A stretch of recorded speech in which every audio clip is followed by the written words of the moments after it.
మత మార్పిడులు 3 రకాలు. ఒకటి బుజ్జగింపు మత మార్పిడులు. నువ్వు మా మతంలోకి వస్తే నీకు ఇంత డబ్బులు ఇస్తాం, లేకపోతే నీకు పదవి ఇస్తాం, నువ్వు ఇలాగ ఎదుగుతావు, ఇలా చెప్పి తీసుకోవడం. రెండవ మత మార్పిడి బెదిరించి మత మార్పిడి.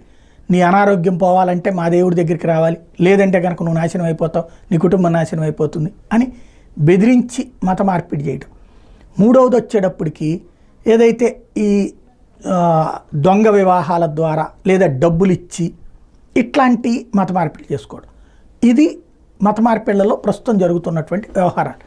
ఉత్తరప్రదేశ్ ప్రభుత్వం దీని మీద కఠినమైనటువంటి చట్టం తీసుకొచ్చింది యోగి ఆదిత్యనాథ్ సర్కార్. అసెంబ్లీలో అన్లాఫుల్ రిలీజియస్ కన్వర్షన్స్ అన్నటువంటి పేరుతో తీసుకొచ్చిన ఈ బిల్లులో అసెంబ్లీలో ప్రపోజ్ చేశారు. ఇందులో మామూలు శిక్ష కాదు, యావజ్జీవ కారాగార శిక్ష విధించే నేరం కిందన దీన్ని పరిగణలోకి తీసుకున్నారు.